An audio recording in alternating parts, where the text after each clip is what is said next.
is my pleasure to introduce a new friendship that I have and someone who I admire very much. We talk about corporate well-being and the importance of bringing this into organizations. We work so many hours of the day, and it's such a big part of our lives. And with the pandemic, now it's even in our homes all the time. And it brings all those challenges. And when I met Alberto Nobis, the CEO of DHL Europe, I was astonished in the same way that I was astonished when I met Martin Seligman or Robert Biswas-Diener or Jen Fisher or Tal Ben-Shahar, Fred Luskin, these amazing, amazing speakers that we have, Raj Sisodia, everyone. I was astonished by this anomaly of leadership. DHL is the most international company in the world, so we can see that there are a lot of potential challenges in leading an organization that has so many moving parts. And I saw it in action. I saw what we're studying in action in the workplace, and the humanity that Alberto brings to his colleagues, and the way that he welcomed me when I met with him in Milan. And when we said, you know, we need a partner to make this even bigger, to bring this to the world, to live stream this. And because of his thought leadership and his understanding immediately what we were talking about when we talked about happiness and what we meant by well-being and the importance that it had, he stepped in, and the DHL community stepped in, and many are here today, traveled all the way from Europe and in the United States, and from their base in Florida as well. And we're honored to have Alberto speaking from Milan live, or Italy. I'm not sure where exactly he is in Italy at this moment. He will tell us, I'm sure. And it is my joy to bring to you someone who does this in a very practical way, and he brings humanity to the workforce. And I'm honored, and here he is. Hopefully with the help of technology, we'll have Alberto Nobis. Thank you so much. Yes. So thank you for this beautiful introduction. Yeah, unfortunately, I cannot be with you guys, but my colleagues are there, and my heart is with you. So, yeah, being here today is a great opportunity to share my personal experience. Of course, it's an honor, it's a pleasure, but it's also a true opportunity to be happy. It's an opportunity for my happiness, and I really mean it. I'm not just saying for the sake of it, because it's important. Not just my happiness, but the happiness of all my colleagues who are working in DHL, and also for the millions of people that are connecting every day through our service. So I know that speakers before me, we had Dr. Martin Seligman, and I understand that his speech was really thought-provoking, and I want to thank him for all of the things that he brought to us and make us think in many different ways. Not just about happiness, but yeah, I would like to go back to happiness as a word. Yeah, a very powerful word. It's bringing immediately, when you are pronouncing that word, a lot of warmth, is sparking a lot of light.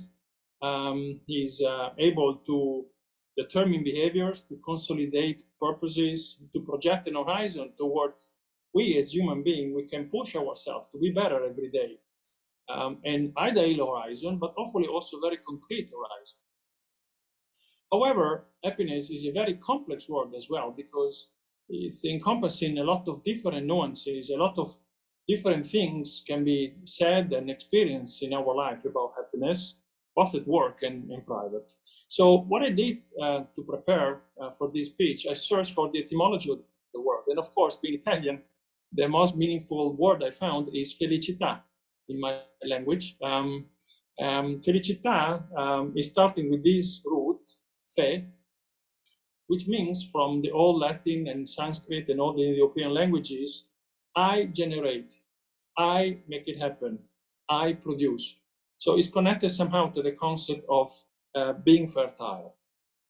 So, of course, I'm not an expert. I don't claim to be it. And I know that all of you have a very solid background in a lot of different things. What I would like to share is the idea of happiness that makes sense for us, what we are trying to pursue in DHL, and what I favor as an individual. I would like to delimit somehow the extraordinary potential of this beautiful work and establish a framework that hopefully you will find a little bit helpful for your personal achievements.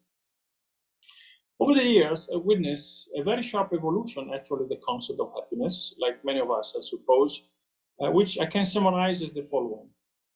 In a very recent past, happiness appeared often as a pure ideal horizon, a destination of a journey, a trajectory of a quality of progress in the work environment. And in the best of the cases, happiness was and hopefully is still for many of us the motivation that keeps the progress alive. But the experience of the pandemic, and even what has been taken, unfortunately, place in the recent weeks here in Europe, is bringing with a completely different level of urgency to a different level the concept of happiness, which cannot be anymore an aspiration, cannot be considered an ideal, horizon. Today, happiness is a need, is a very concrete and immediate need for all of us.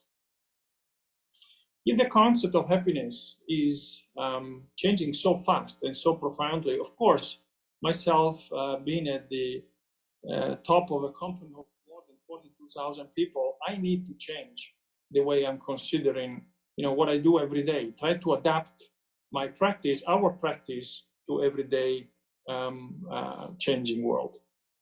So indeed, part of my job is to enable those who are working in DHL to accomplish their own happiness. Thus following, the opportunity for my company to operate at its best. That is to demonstrate resilience, in very difficult times. But let me try to be more specific. Definitely my part of job every day is to make sure that every day all my colleagues, they accomplish their own happiness, but it doesn't mean that I can make them happy. DHL cannot make the people happy. In fact, we need to be honest, happiness at the core belongs only to, and foremost, to individual sphere. Remember, I can make it happen. Of course, what we do every day, what I try to accomplish with my work, all my leaders, all the managers in my company, is nevertheless not less critical. Actually, it's something that makes our work very meaningful, very joyful, and extremely accomplishing every day. Every day, we try to improve the well-being of all our colleagues, because well-being is the habitat where happiness can flourish. It is the soil that nourishes the roots. Year after year, we've been understanding the power of well-being and what well-being can mean for individuals, for their families. We've been unveiling the impact of well-being for employees, how to interact with the greater world. We've also understood that great business result can be achieved through well-being and through positive thinking, and so it's no more a surprise. The most relevant point I would like to make is the following. We spend so much time as manager in our company, and I guess it's not ourselves, and our people, they're giving so much. There is so much every day that can be achieved, that my point is, if I can allow my people to thrive and feel they're being taken care of, can I imagine how much they can give? How much is the energy and the motivation that they can care and expand for the entire world? I am driving one of the business units in my company, 40,000 people, as I said, but the total company of Deutsche Post DHL is, more than 500,000 people. Can you imagine? 500,000 people every day being at their best and accomplish their happiness, how much impact they can give to the society. That is, to me, what is the relevant part of my job. Lucky for me, the culture of well-being in DHL has been always part of our DNA. And that's honestly one of the reasons why I'm still here in this company and trying to do my best. And to explain better, I'd like to share with you a personal, small anecdote. So the story goes like that. Years ago, I was, traveling a lot, of course, before COVID, and my job as a CFO was to traveling with my global board around and visiting different countries. And we've been on the road for 2 weeks. We've been in New Zealand, and I couldn't do anymore. I desperately need to go back to see my family, to connect with them, to spend time with them. So I didn't know what to do. One side I wanted to stay and doing my duties, but I can't do it anymore. So I thought, well, I need to say to my boss, sorry, Ken, I need to go back home.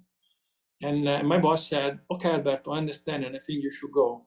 I want you to be at your best, and if you're not able now, I understand it. So, okay, I'm happy about the response. So off I go. I go for a run.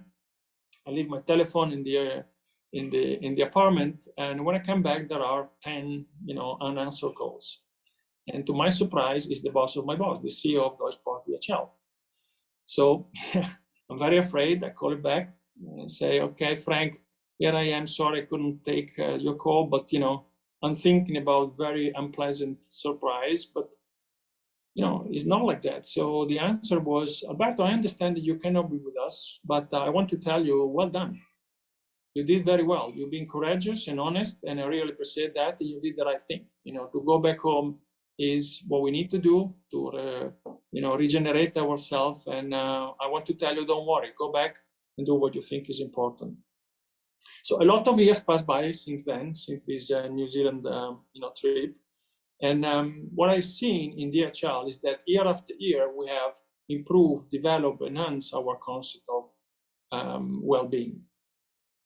In fact, well-being, we're taking very seriously. It's not just something we do on the top of everyday activities. Is the way we conduct a business, is the number one priority for me as the CEO of this division, and for all my colleagues with management responsibilities, because this is the way we believe we are running our business. Actually, as I said, in the pandemic, this concept of happiness has been more and more brought to our attention and highlighted as a primary need. And improving the well-being of our colleagues is nothing more important, is the number one priority, because that's the way for us in DHL to let our people happiness blossom. It's not at work only. As a matter of fact, for all the generation, the intercept of their expectation is, in the quality of the interactions that they're experimenting in the working environment. That is not different today as it was years ago, or even 10 years ago, 15 years ago. But what I notice is that for the young generation, they're not willing to compromise their personal time. And probably I did that, but the young generation don't. In fact, the expectation of the new generation is to search for quality relationship within the workplace, like we do. It's very similar what has been done in the past. But the big difference is that, in the past, we were looking for this, high quality interaction to improve our experience, to make sure that instead of having a bunch of professionals, we were, experiencing something like a team, for instance. Somebody said even a family, although I never really, identify with that expectation. But my impression is that young generation, they bring the concept to a completely different level, because they don't want to have an overlapping with their private life. Of course, they're still searching for high quality interaction in the workplace, but with a completely different meaning. They do that because they want to regenerate themselves so that they can go back to their personal life and enjoy themselves and being happy, which is a different perspective, is a completely different situation. And especially they can do that if they can understand the purpose that they are achieving while they're working. So our job is to deliver around the world, as you can know and understand, vaccine, who can really be important to save lives, goods, spare parts, gifts. A lot of things are running around the world in our network. and we truly connect people, improve their lives. So it's very, very important that to fulfill our purpose, this purpose, the employee needs to feel well, to be happy, because without being happy, they cannot, really do the purpose. They cannot interpret the purpose. They cannot serve the customer and the communities around the world in the way we would like to. So what does it mean, really, DHL, well-being? Well, we mean, first of all, the basics. We need to become, very practical here. And the number one concept that we start with is stability. So, for instance, when the pandemic hit and everything was, very difficult, we decided to secure our employment contract with all our people, and we decided to not touch, the salary level. Now, probably with hindsight, that situation seemed kind of obvious, but I can assure you back then it was not obvious at all, because there was a lot of uncertainty, and people understood that. As usual, we put our people first, and that was really appreciated. To create the condition for the well-being of our people, we have also to guarantee, of course, that the compensation is appropriate. So not only during the pandemic, we hold the compensation, but nowadays, after the pandemic, observing that a lot of markets are under pressure in terms of inflation, and some of the markets are hyperinflation, even in Europe, of course, we needed to invest money into making sure that the salary level of the people, the compensation that they are enjoying, is allowing them to maintain the same level of lifestyle. It makes no sense to think about more sophisticated elements if people, cannot do the things that they want to do in their lives. So that is obvious again, but it's basic. But we feel, that happiness and well-being is starting right there. Not only that, talking about work, of course, being a network company, most of our people, for instance, operating during night shift. And what we observed is that there was too much pressure. The working arrangements, so how the shifts were organized, for instance, for the people working in the hub, didn't allow them to have 2 full days of rest at home with the families, where they can regenerate and recharge the batteries and be happy. So we put, again, investments to make sure that we could rearrange the working shift and everything else, so that people can really, enjoy their family during the weekend or do whatever they feel appropriate. In DHL, we have a culture which is really people-oriented. So a lot of our routines, a lot of the interaction that we used to have were really physical interaction. And we miss a lot during the pandemic, this aspect of our culture.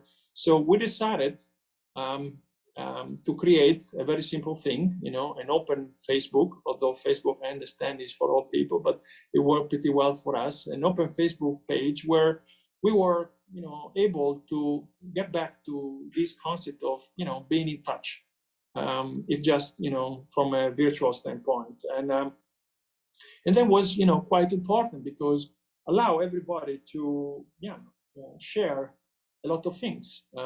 So the intention was to create initiatives around 4 dimensions of energy, very similar, I guess, to the idea of caring. So emotional energy, personal energy, physical energy, the mental energy. We promoted a lot of programs, but I guess the value for a lot of colleagues was to share, what they were doing. To share, for instance, making posts about their favorite, recipe when they were cooking, or their favorite tours while they were cycling, or their mindful session, or book clubs, or running clubs. Even myself, I share my yoga lesson to make sure that people understood what I was doing during the pandemic. And that was very important, because in a moment where everybody felt stranded and isolated, that was a very simple way to feel connected and to rejuvenate a little bit our DHL people-oriented culture. The foundation of well-being, intended as a quality relationship and a good working environment, there is trust. And that's why we develop a two-way communication. That's very important for us, this concept of two-way communication. Throughout, all in this challenging time, we can cover the specific needs of the people. So, for instance, of course, we have survey we have performance dialogues, we have a lot of ways and means by which we want to listen to our people. We want to understand what is their day-by-day life and how we can make it more meaningful and better, whether they are at home or at work, or whether they're working towards a customer or not. It was thanks to all this action that we achieved a very important goal. We've been considered the #1 company in the Great Place to Work ranking. Probably you are familiar with this important company. And of course, we are very, very proud. I am very proud of this achievement. It's a teamwork, of course, achievement for all the people in Europe. But I'm very, conscious of the fact this is a step. This is the first step towards a beautiful, long and challenging journey that we have ahead of us. We know that we're not there, that we want to do more. We are not achieve, of course, our full potential, and the journey is just the beginning to provide our people with the tools to reach their full potential and to allow them to blossom in their happiness. During the pandemic, we learned a lot. We're going to enhance flexibility where possible, meaning working at home in a flexible arrangement. We're coming back office. We are investing a lot in making sure that the facility in the working space is conducive to a more collaborative style.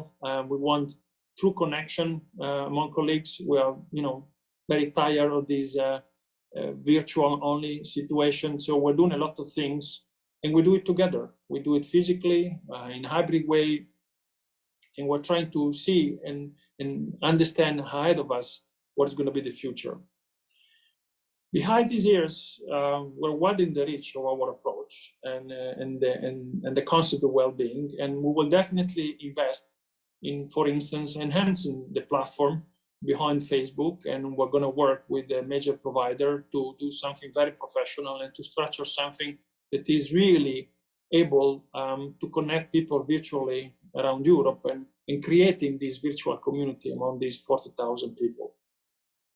And in my view, Wohazu has a critical role in play into this project, because in this journey, Wohazu can provide very qualified contents, world-class information about happiness and well-being for all our people, and help ourselves to explain what is the purpose of connecting people, improving their lives, not just through the service, but through the interaction that we're having every day in our company.